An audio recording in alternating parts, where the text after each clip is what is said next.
So the start is in just under 3 minutes time, and the athletes are lining up in the dry here. I think they will be very pleased with that, and then they will probably be walked out. Yes, but then we do think there should be a good battle for the teams after that. Of course, and I mean, it's still, you have to do it, you have to run all the 3 legs first. But I think their tactic will be that they want to open the gap quite early. That's why they have Lina Strand on the first leg. In my opinion, she's the strongest runner on this leg. She has a very good shape physically. We have seen that, and in some parts it is very physical, especially when you directly out from the start to the second loop. You have to climb quite a lot, and then you have to change the orienteering, really get back on the map. And I think she can handle that. I mean, if you are confident about your shape, you're ready to do that. And I think there will be many of the runners here struggling to join her in her speed when she's running, when she's climbing up the uphill there. One of the runners who can as good as last year. She has been injured earlier the year, so. But let's see. I mean, you always have to run it first. Absolutely. So these athletes are ready. 10 seconds now to the start. They've got their watches ready. They've got the maps rolled up, and then they will unroll them. Sabine Hausert there just getting focused, looking forwards, and they are off. So they will run out of the arena, hit the start point. This is how wet it's been this morning as they go straight through the water. I think they will be kind of surprised. Both that it's quite an easy, or quite a, as I called it, continental start, and also that it is a short loop in the beginning. Usually you have the longer loop, and then you have the short loop, and I hope they're ready for that and they're not starting to read to the wrong control.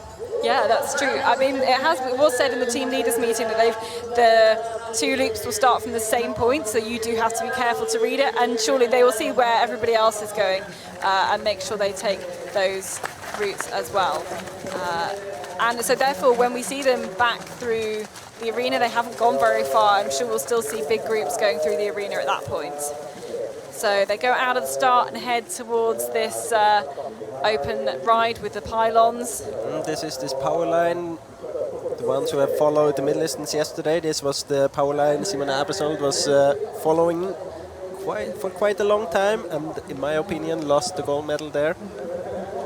Today it's actually a good thing to follow the power line in the beginning. It is indeed, and you can see the runners doing that. They are starting to go further off to the right now. You can see blonde hair Cecilia Fiber-Klusner, the red top of Denmark. She will look like she was leading that group with Hausert of Switzerland very close by. Looks like Lina Strand is heading a little bit longer on this ride here, and that's because we've got quite a big forking to the first control. And if you have the one closest to the start point, then you should definitely take the route Denmark and Norway are taking here. So we have seen Rutnaya leaving the path there. Also Benjaminsen now. That's good. That's a good decision for them.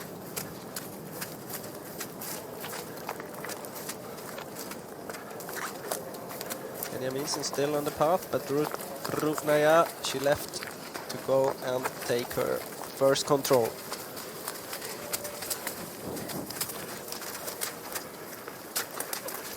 As I said before, there are big differences between those 3 controls, the 3 first controls. Yeah, and there's the Czech Republic and Russia and Finland. Finland don't have the same forking, I think, on the first one. This is the closest one. If you have this one in the beginning, you have actually an additional control, one more control than the others. Also on this first loop, but I mean, it's only, I don't think it will differ in the distance. It's only that you have to take one more control.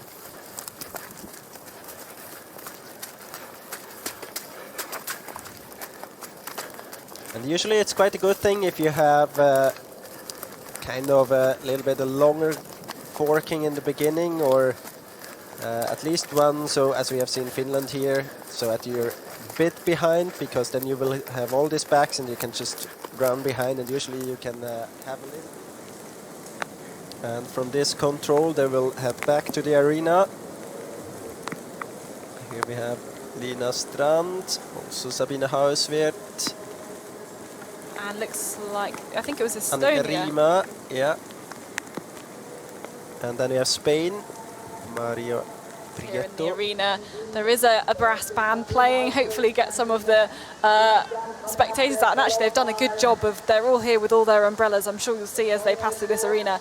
But here they're going to come through this arena passage with only after 8 minutes of running and over this hill here. So Switzerland leading at the moment, then Sweden, then Spain with Maria Prieto. She didn't have a very good long distance race, was disappointed, but she does have high speed, and we know that from results she's had in the sprint discipline. So she's able to keep on the back of the leaders. That could be a great position for Spain going through the rest. Klusner, Rudnaya go through for Denmark and Russia.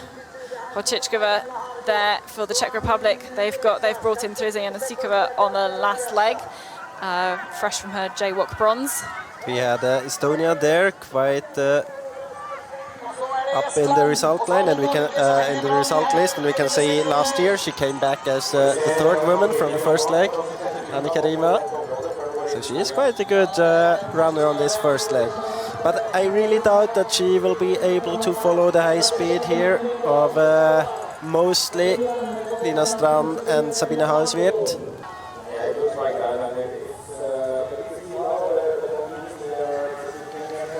So almost all of the bigger nations of the favorites are within 30 seconds after this first loop.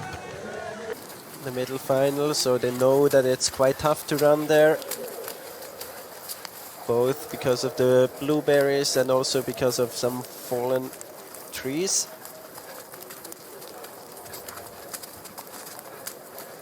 Spaniard, though, still sticking with the two leaders. Sweden, Switzerland keep switching that lead. And they do have a different forking on the next one. So they won't both be going to the same controls at this point. That's good for Spain. Then they for sure have one runner going to their control.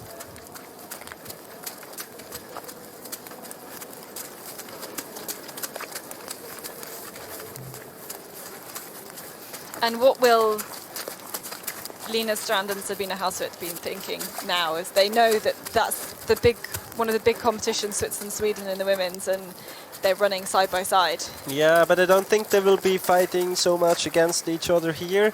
They would be very happy if they could open a gap, but mostly they will try to avoid mistakes. I mean, it's the first leg. Both of them will have maybe their strongest runner on the second leg, Tove Alexandersson and Simone Abersold.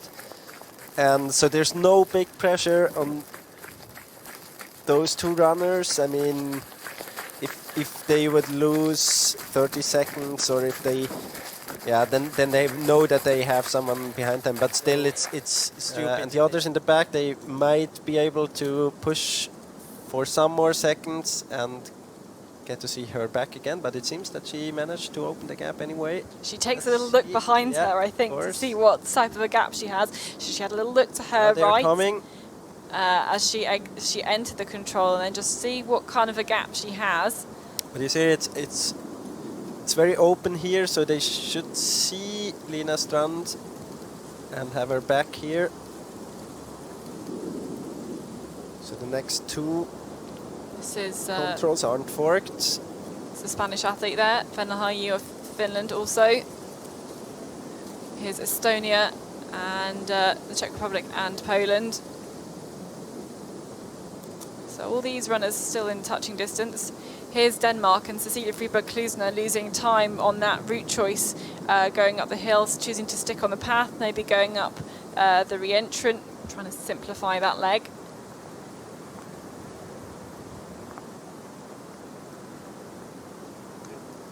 So the visibility may be good, as you can see there, but it's tough underfoot with all the bilberries and... It's very tough, and I mean, it can be frustrating as well if you see the runner in front of you, but you also see that you don't get closer. And just in this part, close to the control, they won't see Lina Strand. Yeah, Lena's strand goes through that control quite easily. The others are looking around a little bit more as she came over from the other side of the hill. And you see 21 seconds. So this is borderline if they can. Now Lena has really the chance to open the gap here. If she can continue, push very hard and be safe with her orienteering. She's doing that great so far. Here we have Norway, Andrine Benjaminsen. I think it's about the same. I think it's 23 seconds now. But it's a big group chasing. They actually should be able to take advantage of that. And as I said earlier, I think the very decisive point will be the longer route or the longer leg back to the arena.